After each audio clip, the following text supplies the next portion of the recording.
Hey, what is going on, YouTube? Aaron here. We are back, ladies and gentlemen. And guys, happy Saturday.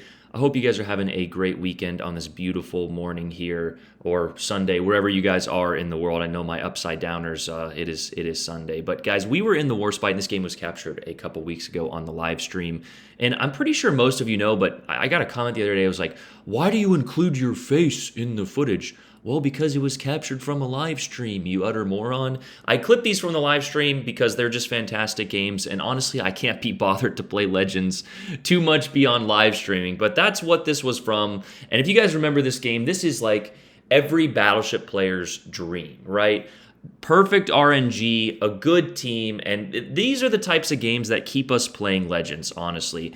I've actually been having a lot more fun just playing my Tier 5 battleships because I feel like Tier 5 battleships are how battleships should be. Now, of course, it is a video game. This is not, a realistic war simulator. We all know battleships would have absolutely dominated, but in order to have a balanced game, you have to have things like RNG, and while it is frustrating, if you can manage to put yourself in the right position and, keep your boat alive, the more RNG chances you will get. A lot of complaints I see by battleship players are things that can be easily avoided if you put two and two together, but we know that for some of the battleship mains, and honestly some of the player base in this game, that thinking and breathing is very difficult.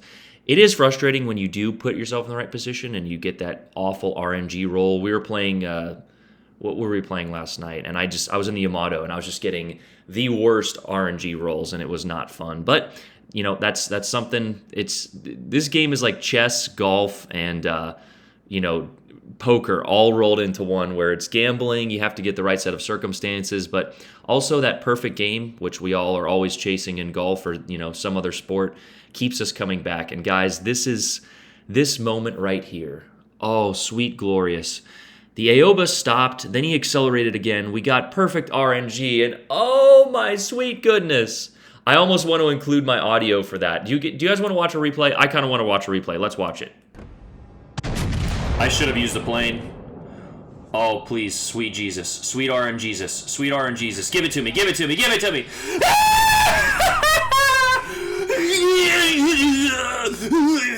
I need it! I need it! Well, if you are new to the channel, then you are probably thinking, well, this. Psycho. And for those that have been here, that is the perfect, appropriate response to Dev striking a cruiser, which honestly deserves it, and I feel like that doesn't happen as much as it should. But regardless here, we're going to go ahead and take another shot, and is it going to be two? We had one the other night in the Warspite, and then we actually, almost lost that game. But alas, it looks as if this Dallas has situational awareness, which is...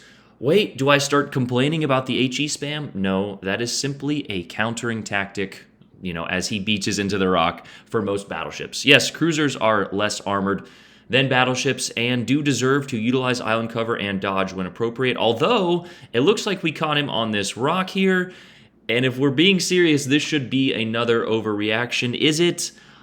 Almost. We got a few pins and a few overpins there. We know that the Dallas has one of those lower kind of, not necessarily hidden citadels, but if you guys will notice, I am actually gaining my man card in the Warspite here.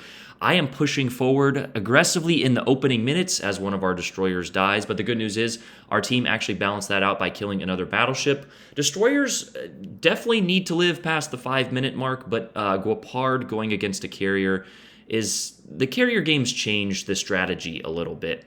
But if you guys will notice, we are in the cap here. We did see a kind of focus on the other flank, so we pushed our advantage. Part of reading that map is like, okay, and this is where people, they lose it, right? Because if there were 6 ships on our side, I would not be pushing this cap right now. We actually get another few hits on that Dallas, but no citadels. Unfortunately, he just got, the RNG. We rolled all of our RNG into that Aoba and not enough for the Dallas. But talking about reading positions and map advantage and things like that, we just mentioned if there were 6 ships on this flank, we would not push this, but there are only 2 with the carrier kind of lingering. The carrier can basically go anywhere. Here we have a broadside Hyuga.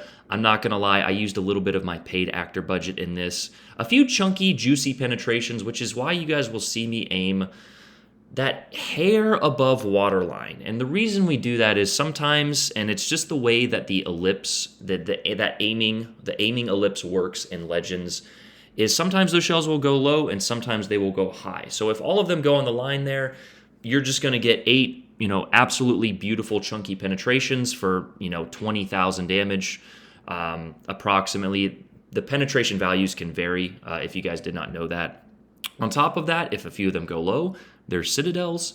And if they go high, they hit superstructure. So by aiming where we do, we are maximizing the result for our salvo, because I think I had a salvo the other night where, like, I forget the number of guns, but like 75% of them went into the water aiming at like 4 kilometers. Now, there is a certain mechanic in this game, and Prince Blip described it to me as basically a flashlight. The closer you get, zooming a flashlight on the ground or in front of you, the wider that ellipse goes. And at, I believe it is 4 kilometers. 4 kilometers and in, you actually get a worsening dispersion. The reasoning for that, I have no clue. It doesn't make any sense. Some things in this game are just, they are the way they are and you have to deal with it. But trying to counteract that, you put yourself in the right positions and you get these, the beautiful broadsides. Do we get anything? No. There is another example of shells actually hitting a touch short. Now, we did get 5 penetrations, which is kind of all you can ask for. The Hyuga has a slightly protected citadel. Again, citadels are different. You're not going to be getting citadels at every range. Some ships have turtleback armor, which actually increases the angle of the armor the closer you get. This is notorious for Japanese and German ships. So again, here we aim a little bit lower. We're just trying to get penetrations. I don't know why this Hyuga turned his guns away. This is why I use overview camera, right? You just saw it. I'm looking to my right, but I use overview camera, so my guns are staying focused on this Hyuga to the left. So he was probably looking with his guns instead of using overview camera, and that causes his turrets to turn away. Here, though, we're focusing with our secondary. We're putting the priority of our secondaries, on him. We go ahead and decide to shoot here. I use those 2 turrets and we get the finishing kill there. So a beautiful push from us has allowed our team to kind of hold off the weak side, and we have gotten 2 kills, with one of which being a Dev Strike, and around 90,000 damage so far. So basically every battleship player's dream. We have access to a lot of these broadsides. You can see, a few of our ships are on the north side of A there. And the enemy ships have 2 options. They can either turn and fight us, and we are rather healthy. Now, if they all focused us, the carrier included, as well as that Dallas, which kited out, then we would be dead rather quickly. Here we have a beautiful broadside shot as that New Mexico is turning in. And like we just mentioned, he either has to go broadside to us or to our enemies, and he is choosing to angle to our enemies. So we get a broadside shot. Not the best salvo, but again, more chunky penetration damage. But I also want to mention something. We mentioned that Dallas, and he actually comes back, and he played the correct way. His team just didn't really give him enough support. The Dallas kited off. Now, a lot of people, this is where they yell at the HE spammers and rage and go to the Facebook forums and just show how much of a boomer that they are. But this Dallas is actually playing the correct way. As a result of our beautiful salvo and RNG, we blasted his teammate on top of having, very little support in the Hyuga, which didn't do too much. He was alone, so there was no reason for him to rush in and die. What he did is he is now distracting us. He's not really going to burn us down. He could, but if we play the correct way, we manage our damage cons and our heal, he's not going to burn us down. And this is the part of the game that the Battleship mains on Facebook and all the time that are complaining in the comments everywhere don't understand. You see that single fire there? Yes, I'm getting spammed by a cruiser that's potentially outranging me. Am I going to go chase after him? No. What am I going to do? I'm going to run away. So he either has to close the distance, or I, just stop shooting, disengage, put out the fire, and run away. Now, of course, there's a carrier, but here you can see we got put on a double fire. We launched a few salvos his way. You also notice we were climbing those shots. What we mean by that is he was angling out and kiting away. So we're going to put those shots high. We didn't get the RNG rolls on those, a little unlucky, but again, putting our ship in the right position, realizing the situation. That cruiser, yeah, he can kite and burn me down for about half my health with the time remaining. It doesn't matter. He's still going to lose the game. And that's, a result of his team failing, but also a result of smart battleship play. I do have to give a huge shout out to my friendly battleship here. By clustering up your battleships, you are doubling your AA bubbles, and therefore you are effectively making the carrier ineffective. Now, in this situation, it is the right play. And like we talked about, somebody commented on my Holland video saying, dude, I love your videos, but you were a hypocrite because you put your destroyer on the right side. I did, but if you watch that game, you go back and watch it, there was a destroyer that spawned on the left side, but he died. So did I make the right decision going right? It's one of those situations where you don't know what's going to happen. If I would have known that our Shima was going to get dev struck, as we almost dev strike the carrier, one of my favorite, you can see a shot there. You can see my reaction as I'm like, oh, sheesh.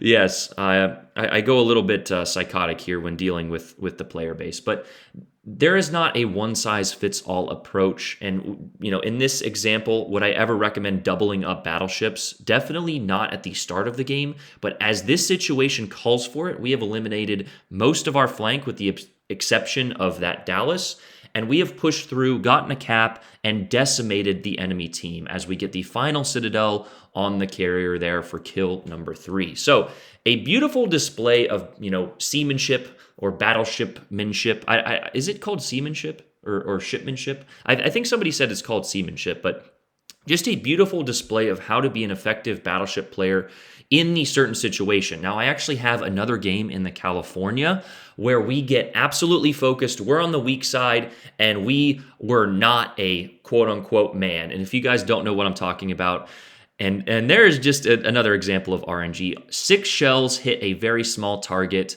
and I don't know why they say penetrations, because any gun caliber that is over 280, I believe, always overpens. So I don't know why it says penetrations, but alas, legends there. But I think they may have fully penetrated the armor, but it only does over penetration damage, which is just 1/10 of your total Citadel. But there are so many mechanics, and if you're new to the game, don't necessarily worry about that one. But here we finish off. We missed that kill, unfortunately. And again, just good displays of RNG. We got a few Citadels. Perfect dev strike on the opening salvo. We missed the dev strike on the carrier and missed the dev strike on the Anshin or whatever the destroyer was here. At which point we got the cap, and the game is essentially over. So just play by the rules of engagement. Know your role. Read the mini map. And keep putting your ship in the right position, and you will get the rolls. Our team did a good job. I think that Normandy, which was with us, came in second there, but a 32-30 at tier 5 there. Not, an excessive amount of damage, but a good chunk of damage at tier 5, 140k, high caliber, of course, the dev strike, 3 kills. We would have preferred the Kraken. We missed out the kill. We missed on the Dallas there, and then, of course, the Anshin at the end. But there's the build we're running. You can argue builds all you want. The results kind of speak for themselves. But I hope you guys enjoyed that. Tier 5, if you're getting frustrated with the game, and that was part of the reason I made this video, is I'm just kind of over the game at the moment. You can just see me go back on that. Oh man, the game at legendary tier, and that's my point for this rambling, rant here, is drop down to tier 5. If you have to division up, fine. I just hate when I see the same Unicum players always in divisions, but that's just for a different video. But drop down to tier 5, grab a friend or two, and go beat up on the newer players, basically. It's like another, what in Billy Madison, he's like, you're all in big, big trouble now. So, but yeah, I hope you guys have a great Saturday. I enjoyed making this one. Hope you guys enjoy watching it. Hey, Aaron out. Peace.